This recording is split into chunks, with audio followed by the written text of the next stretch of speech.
we got over 2 feet, almost 26 inches in a 24-hour period, which is an all-time record. What? 2 feet? 2 feet of Over rain? 2 feet. My God, where did it go? I mean, did you guys get flooded? We were okay, but down in Fort Lauderdale, they didn't fare so well. What happened to Ian? Yeah, well, his apartment got flooded, his car got flooded. That's my brother Matt. He moved to Florida from California like 16 years ago to have an easier, quieter life, and he's done quite well there. He likes it a lot. You know, it's sunny. He goes scuba diving all the time, plays golf. He's got a good thing going on, but it's not working out well for him. Well, you know, we've been here for a long time, and just seeing this stuff get worse and worse, and the storms get bigger and bigger. They're calling this a 1,000-year rain event, but that's probably going to happen every year now. So, you know, it's just time to move on. He's got to move. And, you know, it's not the first time McNeil's have been on the move. In the 1780s, my family lived on the Isle of Barra in Scotland. It's a little desolate place. There's not a lot there. There's the old castle on a rock called Kissimmel Castle. To live there, you need to jump in your boat and go and steal cattle from the mainland just to get along, get some protein. So it's understandable that the McNeils fled to the Great New World in the late 1700s, landed in New York, made their way to Wisconsin. My father, when he was 2 years old, was thrown in the back of a Cadillac touring car with his 6 siblings and parents and drove across America to go to California, young man. And that's where I was born, and my brother and my sister. And we grew up in California. It's a great place. And I migrated from California, you know, at the end of the 80s. We're all migrants. Today on Good Clean Energy, we have science journalist Gaia Vince. She wrote a book, which I love, called Nomad Century. And you may ask the question, you know, why are we focusing on a book about migration when we're talking about clean energy? Because people migrate for resources. And one of those resources is energy. It's the ability to be able to live and work and play and learn. And without access to the basic hierarchy of needs, people go into motion. And that's what's going to happen as things heat up. So first, we need to make sure things don't heat up too much. Secondly, we need to know what to do when people go in motion. And Gaia has got some great ideas on how we as society can cope with all of these changes. My name is Jim McNeil, and this is Good Clean Energy.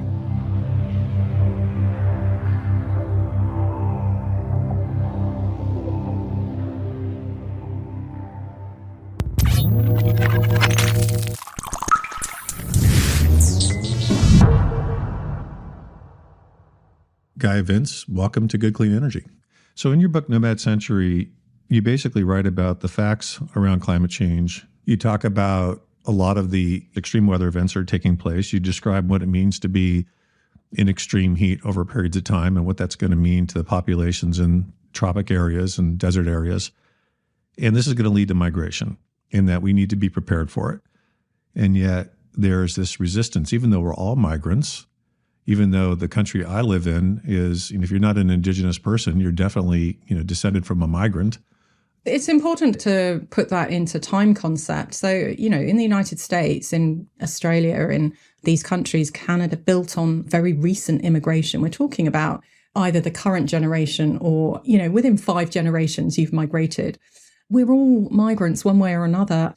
We really do truly live everywhere. And, you know, how do we do that? Well, we do it through our networks. We are this uniquely sociable species. And we're not just sociable with our direct kin. We cooperate with strangers. That has helped us. It has helped us to succeed. You know, we network.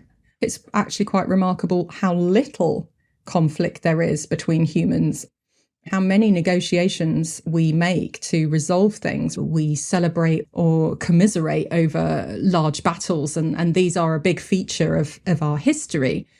But we have been relatively peaceful. So what we do with resources, instead of competing over them, quite often we trade. We trade between each other, and that makes us all stronger. So we are now so networked globally that it's kind of our interests, particularly at the moment when we face these global crises, whether it's climate change or biodiversity loss or water shortages or whatever. We are facing these global crises, and we will only get through them if we cooperate together. You know, our needs and our desires are actually aligned. We all want a more livable planet in various ways. And if we're not personally migrating, we are migrating our resources to us. You know, where I'm talking to you now, nothing I wear, eat, the equipment I'm talking to you on has come from this kind of square footage I'm standing on. Nothing, right? It's all been brought to me, you know, whether it's metals from the Congo in Africa, whether it's the potatoes I had from lunch from Peru. Everything has come to me by tens of thousands of strangers all cooperating together through networks. They don't know me. They don't know what I want or what I'm going to use any of these things for. And yet they have managed to produce the equipment and the food and everything to keep me alive and to keep my life so easy that I don't need to migrate for food and I don't need to migrate for resources.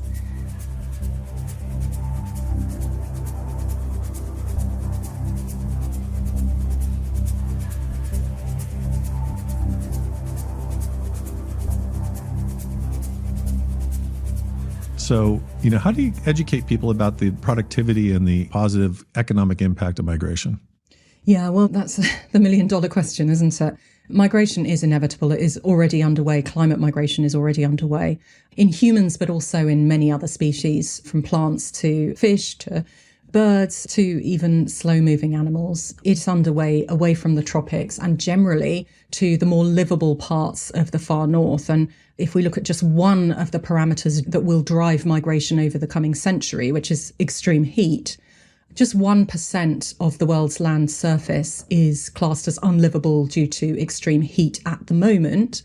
By 2070, that's going to go up to 20%. That's crazy. And that 20% is home to around a third of the population. And so the human population is 8 billion at the moment. By 2070, it will be somewhere between 9 and 10 billion. So we're talking about 3 billion people living in unlivable conditions just because of heat. I mean, when we throw in things like drought, severe storms, like coastal erosion, fire risk, all the other things that make it unlivable, we are talking about large numbers of people that are going to have to move.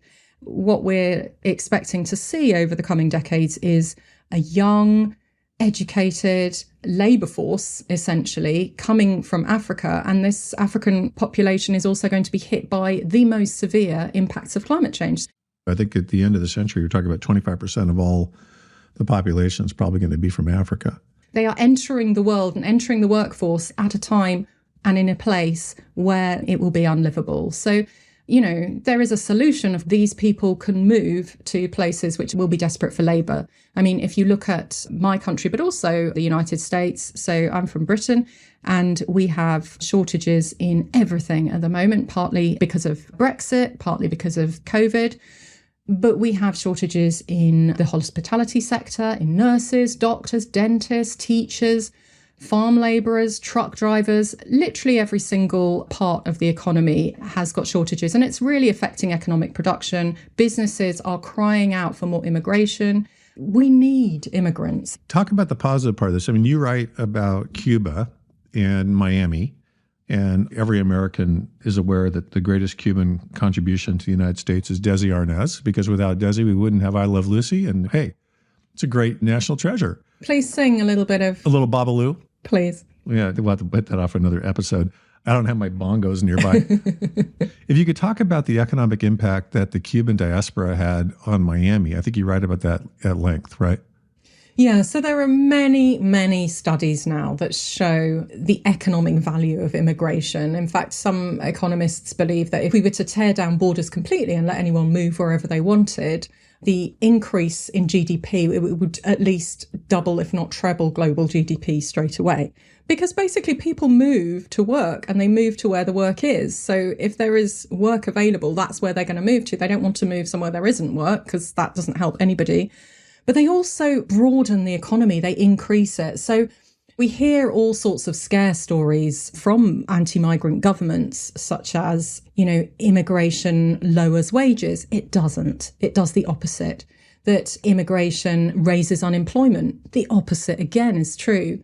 because the economy is not a zero-sum game. There aren't X number of jobs, and if more people turn up, that means there'll be fewer jobs for the native or existing population. It's just simply not true. The more immigrants that come and start, a Cuban sandwich shop are going to hire locals to work at that shop, and they're going to have trade, and they're going to buy product, and they're going to sell product, and yeah. Yeah, and when the immigrants come, they have their own needs. They need their hair cut, they need their teeth seen to. So they broaden the economy. The economy grows with immigration. But, it does need to be done well and handled carefully. Like, what we're talking about is not the types of immigration levels that we see today, which are actually, even though they're described as a massive crisis, they're very, very far from a massive crisis. There are small trickles at the moment. We are going to see hundreds of millions of people moving within decades, if not billions. We're talking about mass migration. Yeah. Did you look at the influx of people in the United States after the Second World War or during the Second World War? Yeah. So that was mass migration. That was huge numbers of people. Really, what built the American dream? It's not the richest nation in the world because of a few of the first settlers that came out there. It's because of this huge migration of skills, of creativity, of labor, of just the sheer number of people. Yeah, and look at recently, we have, two entrepreneurs in this country that created a little company called Google.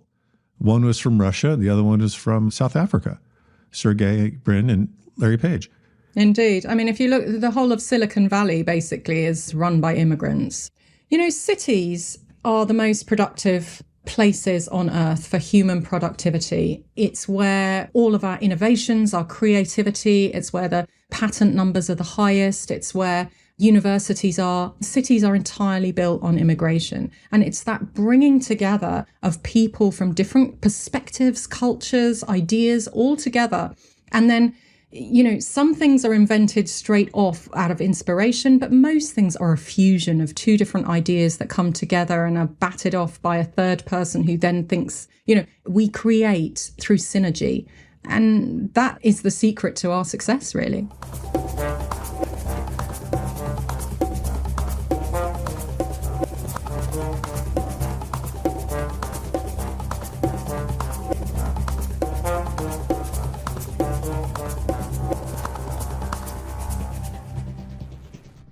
In your book, you write about the basic principles of climate change, which is we're pushing too much carbon into the atmosphere.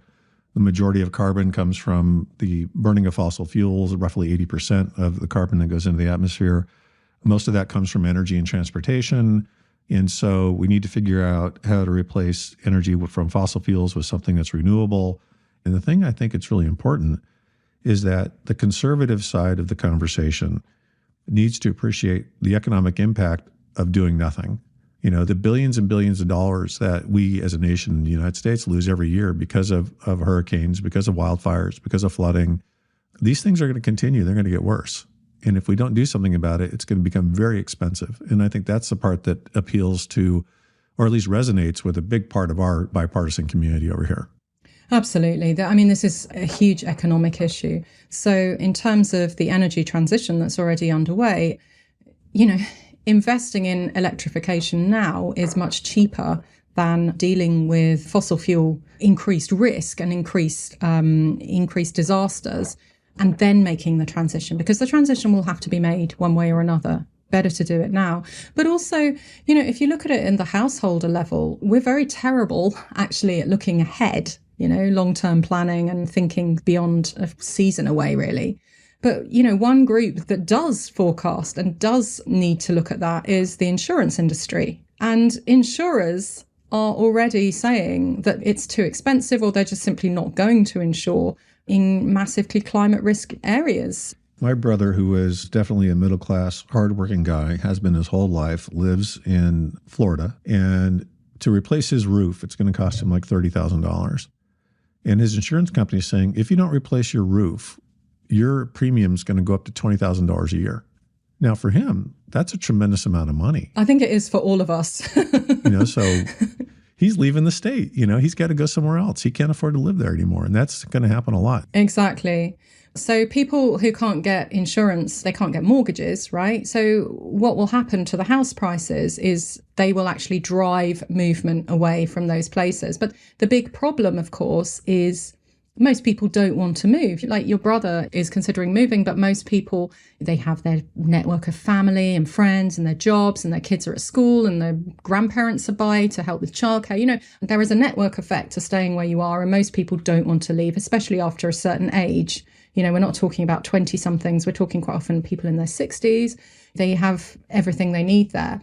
And so they might leave it too late to move. And then they can't sell their house because no one will insure the property. So no one will then buy that property. And if all their wealth is tied up essentially in their property, they can't afford to move. And that's really what the government should be talking about now and really acting on. I want people to understand that while this sounds very dire, your book is actually very optimistic. Your book talks about solutions and things that we can do to embrace what is the normal human evolution, which is we move. We go from place to place. We followed the food.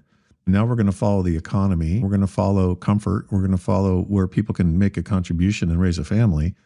How do we make that happen in a way that's safe and supportive of everybody? This book is about being pragmatic. It's about pragmatic solutions. It's saying, okay, given what we have, what are our choices? Because we do have choices. And I would like to say, have a vision. Have a vision of the world you would like to see at the end of the century. And, my kids will be definitely around. They'll be in old age. Well, it won't be old age by then, I guess, because, what is 60s the new 40, etc. So, Yeah, 60s the new 30, I think. So they'll be in their 80s, I guess, and that will be the new 60s. What sort of world do I want for them? Do I want my kids conscripted into an army to fight fleeing Bangladeshis, fleeing Ecuadorians, fleeing people from Niger? Or would I much rather that they were living in expanded, denser, sustainable cities with a Bangladeshi neighbour or Ecuadorian neighbour? Of course, it's obvious to me what the choice is. And people will have to move to these livable parts of the planet. If we look at the globe, if we look at the climate models, there is a clear band of unlivable climate impacts, which strikes really from the equator up and down into the tropics. And that's large parts of the United States, most of South America, most of Africa, most of Australia, actually, most of Asia. But then above that, there isn't much land below that, right? Because of the shape of the continents. Canada is going to be the new frontier for North America, for sure. Absolutely, Canada is. And Canada is taking a very pragmatic approach. It's trebling its population. That's a national plan through immigration. That's part of the government policy looking ahead. They are being much more proactive in terms of... It's a much different attitude than we have in the US right now. Yeah, in terms of producing sort of a sustainable, productive cities with opportunity and purpose, Yeah, I think we need to highlight the positive aspects of migration. If you grow up eating traditionally American food, which was brought over from Britain, it's not very exciting. Until you really sit down to a real Persian meal or a Lebanese meal or a good Chinese meal, you don't know what real good food is, right? So, cuisine is certainly a positive reason to support having neighbors from abroad. That is very, very close to my heart. I am very, very food led. So I would say that, in terms of the cultural impacts of immigration, food is a huge highlight. But, it's not just food. It's also music, it's literature, it's scientific creativity, it's everything. And people can be very fearful, especially in smaller, homogenous towns where they're not used to seeing people with different skin color, let alone different food types or religions. Languages, yeah, and feel that their identity may be lost and their culture may be lost. And that doesn't happen. As long as there is a population that still supports the traditional food of that area, that food will still be available. What happens is you get additional choices and then you get these really interesting fusions.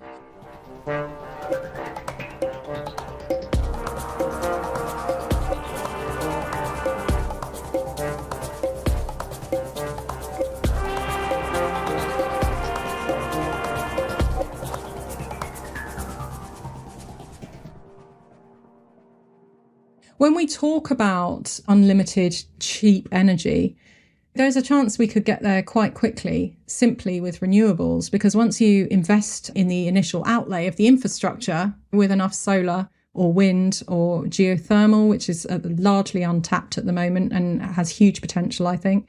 Once you invest in that infrastructure, you don't need to keep refueling it, right? It's there. It's providing the energy.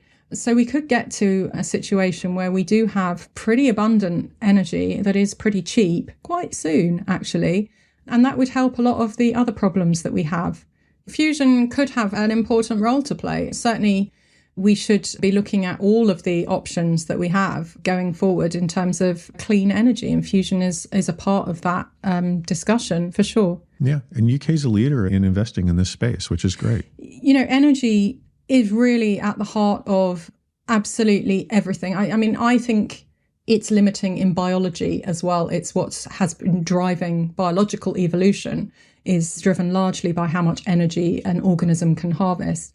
And certainly human cultural evolution has been driven by harnessing energy. When the first human lit the first spark of a fire and was able to cook its own food, protect itself, heat itself, it changed everything. And the costs of food, environmental costs, the costs of production of every single material that we use, it's all limited by energy costs. And once they become much cheaper, everything else follows. I think you just did the tagline for this whole episode, which is the energy is at the center of everything. I mean, human migration, this nomad century we're talking about, could be substantially mitigated with the access to abundant clean energy.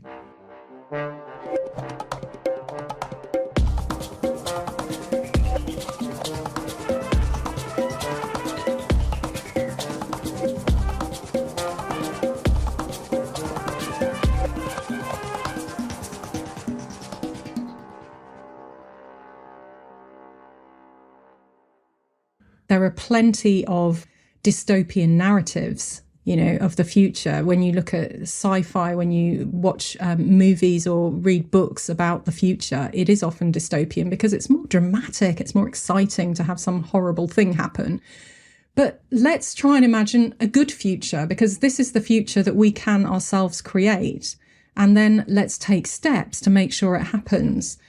Rather than just reacting to each crisis as it happens, let's try and plan.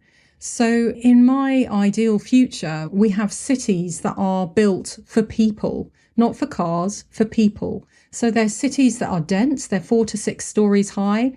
It's in a walkable space. There isn't the kind of industrial zone, the commercial zone, the residential zone, and, you know, you have to travel to get to each one by car. It's all there for you. It's all there. And the streets, everything is adapted to the climate. So we have flood mitigation zones that are green, that can cope and store water. The buildings themselves generate energy rather than using energy only. There is a much more circularity of all the resources that we use. The air is clean.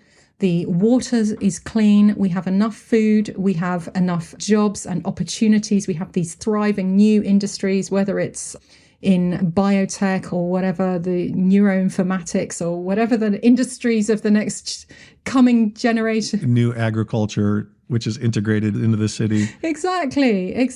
And we have these mixed communities from all over the world they're aligned in a vision of a better city that they are all part of, that they are included in for themselves and for their own children. You see, when we start imagining this vision of the future, it can be better. But, you know, whatever vision we have of the future, it has to incorporate an enormous restoration project. You know, we need to restore the wild parts of our world. We need to make our world livable again so that we can recolonize the tropics. You know, by the end of the century, I hope that this is a problem that we've solved.